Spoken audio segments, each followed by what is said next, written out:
وہ ٹوٹی زبان میں ہندی میں بات کر رہا تھا. گلبرگہ کا پروگرام تھا وہ, اور پروگرام ایسا تھا کہ غیر مسلموں کے ساتھ بات چیت ہو رہی تھی. تو اس نے کہا کہ میں آپ کے بیچ میں آ کے ٹوٹی پھوٹی اردو بولنے کی, ہندی بولنے کی کوشش کر رہا ہوں, آپ ہمارے بیچ میں آ کر ٹوٹی پھوٹی کنڑ نہیں بول سکتے؟ تو آپ اگر ناکام کرنا چاہتے ہیں تو آپ کو کنڑ بولنا چاہیے. میں یہاں یہ ریکویسٹ کرنا چاہتا ہوں کہ آپ اگر یہاں کی دیکھیے, ابھی انڈیا میں جتنی جگہیں ہیں ان میں ابھی ہم بات کر رہے تھے تعلیم کی, تنظیم کی, تجارت کی, تینوں لحاظ سے سب سے بہتر الحمدللہ یہاں کے مسلمانوں نے کیا ہے. اوور آل یہاں کی پولیٹیکل سچویشن بھی نارتھ کے مقابلے میں 100 گنا بہتر ہے, لیکن پچھلے 15 سالوں کے مقابلے میں 100 گنا خراب بھی ہو چکی ہے یہاں کے. پہلے 15 سال پہلے اور اچھا تھا یہ, ابھی خرابی سٹارٹ ہو رہی ہے یہاں. تو اس کو روکنے کا کام بھی آپ ہی لوگ کریں گے, باہر سے آ کے کوئی نہیں کرے گا, آپ کو کرنا ہے. اس کے لیے کئی ساری چیزیں کرنی چاہیے.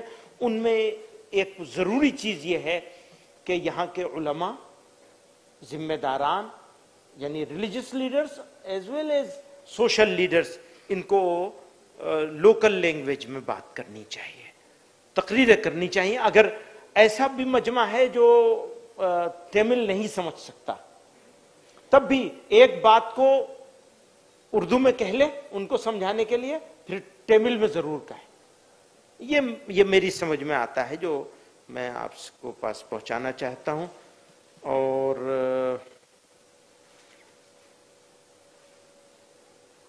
میں نے نفرت کا جواب, دیکھیے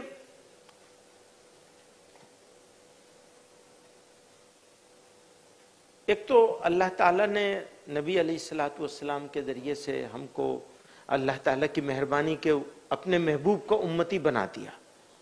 ہم تو اس قابل تو کبھی ہو ہی نہیں سکتے کہ ہم ان کے امتی ہوتے. اللہ تعالیٰ کی مہربانی ہے, اس کا کرم ہے, اس نے ان کا امتی بنا دیا. تو ہمارے اوپر کچھ ذمہ داری بھی ہے, کچھ ڈیوٹی بھی ہے. ان ڈیوٹیز میں سے ایک بڑی ڈیوٹی, جیسے میں نے کہا کہ دعویٰ کی سب سے بڑی ڈیوٹیز میں سے ایک ڈیوٹی ہے, اور اس میں ہم کو ایک انوائرمنٹ کریٹ کرنے کی کوشش کرنی, اور ہماری نظر اسی پر رہنی چاہیے ہمیشہ.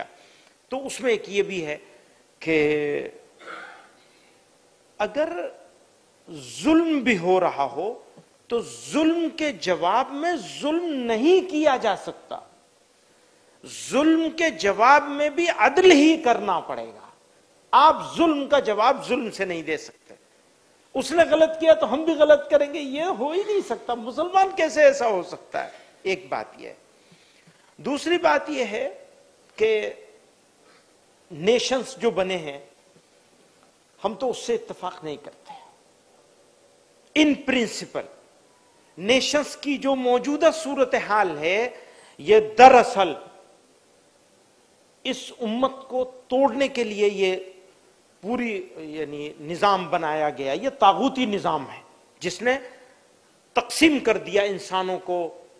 اکثر جگہوں پر تقسیم کیا ہے ناجائز طریقے پر. ناجائز کا مطلب جغرافیائی طور پر بھی وہ ملک نہیں بن سکتا, لیکن بنا دیا گیا. پر یہ ایک ریالٹی ہے, اب ہم اس میں مبتلا ہو چکے ہیں. نظام یہ غلط ہے لیکن ہم اس میں مبتلا ہو چکے ہیں, اور اس کو وطنیت کے ساتھ جوڑ دیا گیا ہے. تو جڑ گیا ہے تو جڑ گیا ہے.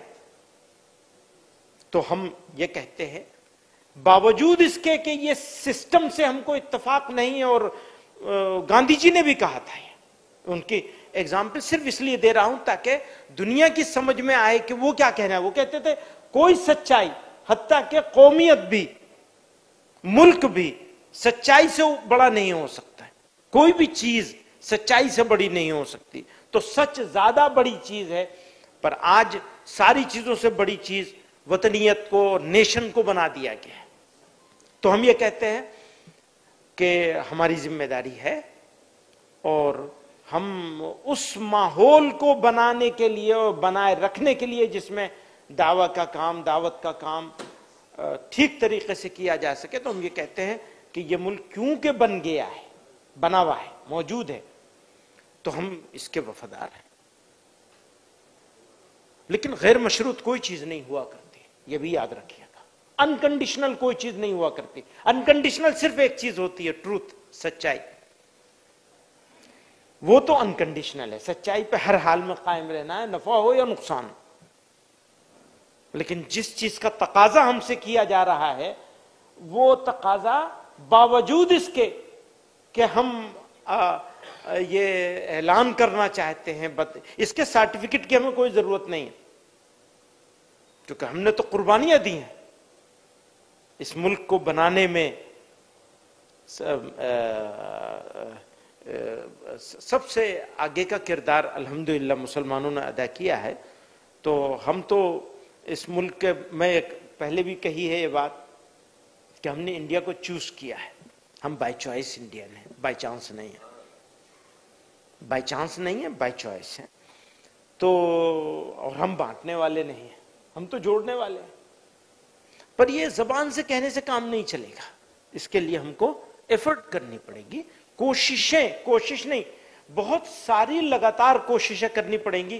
ایک ہمارے جوڑنے کا ایک بہت خوش ہوتے ہیں ہم لوگ کہ بریانی کا پوائنٹ ہوتا ہے کہ جی بریانی کی دکان ہے، اس پر بہت سارے ہمارے برادران وطن بھی بریانی کھانے آتے ہیں. تو ہم سوچتے ہیں یہ بھی ایک جوڑنے کا پوائنٹ. ہاں ہو سکتا ہے یہ بھی ایک پوائنٹ ہو جوڑنے کا، لیکن یہ ریئل پوائنٹ نہیں ہے. آپ کو اگر آپ بریانی بیچ رہے ہیں اور بریانی پر جمع ہو رہے ہیں الگ الگ رنگ اور نسل و بول زبان کے لوگ، الگ مذہب کے لوگ، تو وہ بھی ایک اپورچونٹی ضرور بن سکتی ہے، لیکن وہ پوائنٹ نہیں ہے کہ ہم اس سے مطمئن ہو جائے کہ بھیا یہاں تو حالات بہت اچھے ہیں، ابھی تو بریانی پہ ساتھ ہو رہے ہیں. کتنے دن ساتھ ہوں گے بریانی پہ؟ ہم تو سوچ نہیں رہے ہیں، اور وہ 100 سال بعد کی سوچ رہا ہے کہ 100 سال بعد تامل ناڈو کیسا ہوگا. تو 100 سال بعد کا تامل ناڈو آپ کی نظر میں ہونا چاہیے کہ اگر کچھ نہیں ہو سکتا سارا ملک، تو کم سے کم تامل ناڈو تو ضرور ہونا چاہیے ایٹ لیسٹ. تو کردار، کریکٹر، خدمت اور حکمت. اور الحمدللہ یہ ہم اس بات میں ہمیں کوئی افسوس نہیں ہے کہ ہم نے یہ ملک بنایا ہے. وقف ایکٹ کے بارے میں کچھ کہنا چاہتا تھا، لیکن بہت سیر حاصل بحث ہو گئی، تو مجھے اس کے بارے میں زیادہ نہیں کہنا. لیکن ایک بات کہنا چاہتا ہوں، آپ لوگوں کے مائنڈ میں رہنی چاہیے، چونکہ مکہ رفیق صاحب نے کچھ بات فرمائی ہے، وہ صحیح ہے ان کی بات. اسی کی تائید میں یہ بات کہنا چاہتا ہوں کہ جو لوگ وقف بورڈز میں بیٹھے ہوئے ہیں اسٹیٹ کی، وہ تو اپوائنٹڈ ہیں گورنمنٹس کے، وہ مسلم کمیونٹی کے ریپرزنٹیٹیوز نہیں ہیں. تو ہم بہت پہلے سے کہتے چلے آ رہے ہیں، 35 سال سے جمعیت علماء یہ مطالبہ کرتی چلی آ رہی ہے کہ جس طرح SGPC ہے، شرومنی گرودوارا پربندھک کمیٹی، ویسا ایکٹ اوقاف کے لیے بنایا جانا چاہیے. کمیونٹی ایکٹ، ایک آپ وہ بنائیں گے، کرائیٹیریا بنائیں گے، اور ایک الیکٹورل کالج بنایا جائے گا، اور وہ ووٹر ہوں گے، وہ لوگ ووٹ دے کر کے میکزیمم میجورٹی ممبرز کو وہ لوگ ووٹ دے کر سلیکٹ کریں گے. گورنمنٹ کا صرف 2 کام ہوگا، جب سلیکشن ہو جائے تو ان کو آفس مان لینا کہ ہاں یہ الیکٹ ہو گئے اس ایکٹ کے تحت، تو یہ چیئرمین ہو گئے، اور یہ فلاں ہو گئے، فلاں ممبر ہو گئے. اور دوسرا کام ہے اکاؤنٹ کو دیکھنا، کیونکہ بےایمانی نہ ہو. اور اگر اکاؤنٹ میں گڑبڑ ہے، بے ایمانی ہے، جھگڑا ہے، تو آپ اس کو اپنا وہ بٹھا کر، ریسیور بٹھا کر اس کو وہ کریں گے، ڈیزولو کر کے، اور 6 مہینے کے اندر دوبارہ الیکشن کرائیں گے جو SGPC کا ہے. تو گورنمنٹ کا بس اتنا ہی کام ہونا چاہیے جتنا SGPC میں ہے. حضرت رحمت اللہ علیہ نے، ہمارے شیخ تھے، والد تھے، جمعیت علماء ہند کے پریزیڈنٹ ہوتے تھے، مولانا اسد مدنی، انہوں نے، میری اور ان کی بات چیت ہو رہی تھی، انہوں نے فرمایا بھائی اگر یہ ہونا آسان نہیں ہے، ہونا تو چاہیے. میں نے کہا حضرت یہ SGPC کی طرح ہونے کی ڈیمانڈ کیوں نہیں رکھتے؟ فرمایا ہونا تو چاہیے. تو میں نے کہا ہم ڈیمانڈ میں شامل کر دیں. کہاں کر دو، لیکن یاد رکھو ملے گا نہیں. کیوں کہنے لگے مسلمان قربانی دینے کے لیے تیار نہیں ہے. سکھوں نے قربانیاں دی تھیں, اپنی جانوں کے نذرانے پیش کیے تھے, تب منظوری ہوئی تھی انگریزوں کے زمانے میں. مسلمان لیکن ہم یہ کہتے ہیں کہ اللہ تعالیٰ ہمت دے دے اس قوم کو تو لڑیں گے اس کے لیے بھی. ایسے اپنی موجودہ اوقاف کو اور آگے کے اوقاف کے کام کو, ہم تو آج کیا کہتے ہیں, بھیا اپنے ٹرسٹ بنا لو اور ٹرسٹ میں چیزیں کھڑی کرو, اوقاف کے چکر میں مت پڑو, کیونکہ گورنمنٹیں قبضہ کر لیں گی. گورنمنٹس قبضہ کر رہی ہیں, کروا رہی ہیں اپنے چہیتوں کے ذریعے سے. بھائی بمبئی کا مثال موجود ہے, وہ اپنے امبانی صاحب, تو مجھ سے کوئی کہہ رہا تھا صاحب کیوں لگاتے ہو, میں نے کہا بھائی اب ہیں تو ہیں, اب کیا کریں گے, نہیں لگاؤ گے تب بھی ہیں, تو اپنی تہذیب کیوں خراب کرے, تو اس لیے لگا دیا صاحب. تو انہوں نے جس جگہ پہ اپنا مکان بنایا ہے وہ یتیموں کی جگہ ہے, تو اب اس کو یوں کہیں گے انڈیا کا سب سے بڑا یتیم ہے وہ, اس کو دے دیا. اور کس نے دیا ہے, وہی اوقاف کے ذمہ داروں نے دیا ہے نا, گورنمنٹ آف مہاراشٹر. اور وہ اس زمانے میں کانگریس کی گورنمنٹ تھی. معاف کیجیے, میں کانگریس کے خلاف نہیں بول رہا ہوں, اس کو ایسا نہیں سمجھا جائے, کیونکہ آج کے زمانے میں تو کانگریس کے خلاف بولنے کا مطلب یہ ہے کہ آپ بی جے پی کے آدمی ہیں, یہ بھی ہے نا. تو لیکن وہ زمانہ وہی تھا جب ان کو زمین ملی ہے. وہ 500 کروڑ کی زمین 1.5 کروڑ روپے میں یا 5 کروڑ میں لے لی انہوں نے, اور مکان بنا لیا. وہ انڈیا کا سب سے شاندار مکان مانا جاتا ہے آج کی تاریخ میں, یا پھر اس سے اچھا مہاراجہ بڑودا والا ہے شاید. وہی دونوں کے بیچ میں مقابلہ ہے, ایک نمبر پہ مہاراجہ بڑودا کا مکان جو اب سے 300 سال پہلے بنا تھا وہ ہے, یا یہ ہے. تو اوقاف کے بارے میں بس اتنی سی بات تھی کہ بنائے جانے کا جو پروسیس ہے, جس طرح بنائے جا رہے ہیں, وہ یہ مسلمان کی کمی نہیں ہے, یہ سلیکشن کی کمی ہے. انہوں نے ان کے کہنے سے غلط مطلب مت سمجھیے گا, وہ جو کہنا چاہ رہے تھے وہ صحیح کہا ہے انہوں نے, ہمارے مکہ رفیق صاحب نے, اور جو پرابلم کی طرف اشارہ کیا ہے, پر وہ پرابلم گورنمنٹس کی پرابلم ہے, مسلمان کی پرابلم نہیں ہے. مسلمانوں میں تو لوگ اپنی قربانی دے کر کام کرنے والے اور چیز کو بڑھانے والے, ترقی دینے والے دوسری قوموں سے زیادہ ہیں الحمدللہ, آج بھی زیادہ ہیں الحمدللہ. تو ہمیں اپنی قوم سے اور مسلمانوں سے مایوس نہیں ہونا چاہیے, بس اتنا کہنا چاہتا ہوں میں. دینی تعلیم کی بات ہو گئی ہے. دیکھیے ملک کے حالات تو بہت خراب ہیں, اس میں کوئی شبہ نہیں ہے, لیکن آپ نے یہ کیسے سمجھ لیا کہ حالات خراب نہیں ہوں گے آپ کے, کیسے سمجھ لیا آپ نے؟ وہ تو اللہ تعالیٰ نے قرآن میں کہا وَلَنَبْلُوَنَّكُمْ بِشَيْءٍ مِّنَ الْخَوْفِ وَالْجُوعِ وَنَقْصٍ مِّنَ الْأَمْوَالِ وَالْأَنفُسِ وَالثَّمَرَاتِ.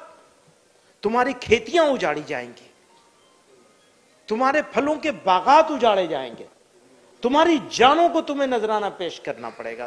تم یہ سمجھتے ہو کہ تم مسلمان ہو جاؤ گے اور تمہارے ساتھ یہ نہیں ہوگا؟ کیسے سمجھ لیا تم نے؟ اللہ میاں کہہ رہے ہیں قرآن میں. تو ہم جس غزہ میں ہو رہا ہے, اور وہ بالکل یعنی یہ سمجھ لیجئے کہ اگر ہم رات کی نیند نہیں کھلتی ہے غزہ کی وجہ سے, اور آدھی رات میں اچانک بغیر کسی سبب کے آپ کی آنکھ نہیں کھلتی, تو محاسبہ کرنا چاہیے ایمان کا. ہمیں اپنے ایمان کا محاسبہ کرنا چاہیے کہ ایمان کا خطرہ تو نہیں ہو گیا. اس لیے نہ تو ہم عملی طور پہ ان کے ساتھی ہیں, ایک آدمی کے لیے سمندروں کو پار کیا تھا, پوری قوم کے لیے بولنے والے کرنے والے نہیں ہیں. اچھا کرنے والے نہیں ہیں تو بھیا کم سے کم بولنے والے بن جائیے. انڈیا کے مسلمانوں نے بولنا بھی بند کر دیا. بتائیے کتنا بولے ہیں؟ نہیں بولے نا, اللہ ماشاء اللہ. اللہ نے کچھ لوگوں کو توفیق دی ہے, اللہ تعالیٰ ان کو بہت جزائے خیر دے. ہم سب لوگوں کی طرف سے ان کو بہت جزائے خیر دے, ان کے لیے دعا کرنی چاہیے, چاہے ان سے ہمارا اتفاق ہو یا نہ ہو. پہلا کام ہوتا ہے مظلوم کی طرف سے لڑنے کا, اس کی طاقت نہیں ہے, لیکن مظلوم کی طرف سے بولنے کی طاقت تو ہے, بالکل ہے. وہ نہیں کر رہے ہم لوگ, دعا نہیں کر رہے. بتائیے ہم ان کے لیے دعا کرنے سے محروم ہو گئے. وہ ہمارے دل کی بات ہے، دعا کرنے کو کوئی روک سکتا ہے؟ اللہ میاں نے وہ توفیق ہم سے چھین لی ہے کہ ہم کبھی رات میں اٹھ کر کے ایک آنسو ہماری آنکھ سے نہیں بہ پاتا ان لوگوں کے لیے جو بھوک کی وجہ سے کہاں پہنچ گئے بچے.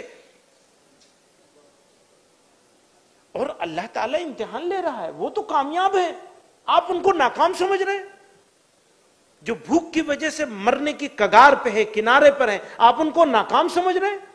کبھی ناکام نہیں ہوں گے، وہ سرخرو ہو گئے. فیصلہ ہمارے بارے میں ہوگا قیامت کے دن کہ تم بھی ان کے ساتھ سرخرو ہو یا ان سے باہر ہو. یہ ہے بات جس کے اوپر ہمیں غور کرنا چاہیے.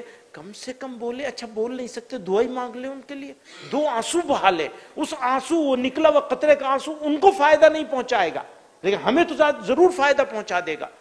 پروردگار یہ تو وہ آنسو گواہی دینے کے لیے تو موجود ہوگا کہ ہاں کسی رات میں ہماری آنکھ سے آنسو بہاتا اس غریب کے لیے جو بھوک سے مر رہا ہے، بھوک کے کنارے پر ہے پوری قوم.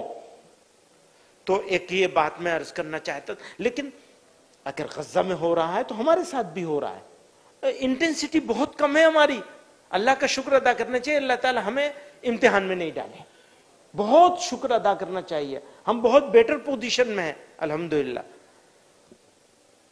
السلام علیکم، تشریف لائیے جی، تشریف رکھیے. تو میں نے وقت زیادہ لے لیا، بہت زیادہ وقت لے لیا. مجھے غزہ پہ میں بولنا نہیں چاہتا تھا کیونکہ سب بڑے لوگ ہیں یہاں.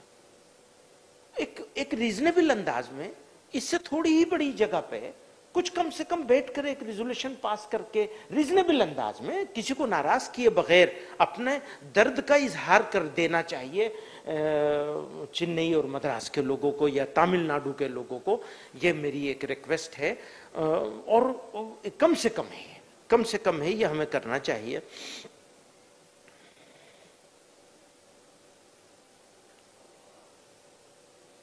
حضرت شیخ الاسلام حسین احمد مدنی نے فرمایا کہ حفاظت اسلام کے نعرے بہت کچھ بلند کیے جاتے ہیں مگر اس کے عملی پہلو سے ہم خود گریز ہیں. اسلام کوئی مجسمہ نہیں ہے، کوئی بت نہیں ہے جس کی حفاظت کے لیے لاؤ لشکر کی ضرورت ہو. آپ اپنے اندر اسلام سمو لیجئے، اپنے اندر اسلام کو داخل کر لیجئے، آپ بھی محفوظ ہو جائیں گے، اسلام بھی محفوظ ہو جائے گا. تو اس کو میں دوسرے انداز میں کہتا ہوں، پرابلم 2 طرح کی ہے، ایک ایکسٹرنل ہے، ایک انٹرنل ہے. ہماری سارا فوکس ایکسٹرنل پرابلمز کے اوپر ہے، انٹرنل پرابلمز کے بارے میں سوچتے بھی نہیں ہیں. جب تک ہم انٹرنل پرابلمز کو ٹیکل نہیں کریں گے، کردار کو بلند نہیں کریں گے، سچائی اور ایمانداری لے کے نہیں آئیں گے اور اس کے اوپر ریگولر کام نہیں کریں گے، اپنے اوپر بھی، اپنے فیملی کے اوپر بھی، اپنی جنریشنز کے اوپر بھی، اپنے محلے اور علاقے کے اوپر جو روحانی بیماریاں ہیں ان کو دور کرنے کے اوپر اگر ہم کام نہیں کریں گے اور انٹرنلی اگر ہم اسٹرانگ نہیں ہوں گے تو ایکسٹرنل دشمن سے، ایکسٹرنل کمزوریوں سے ہم کیسے مقابلہ کر سکیں گے. تو میں یہ گزارش کرنا چاہتا ہوں کہ ہمیں اس کے اوپر مستقل کوشش کرنی چاہیے. اور میں بہت شکریہ ادا کرتا ہوں حاجی حسن صاحب کا،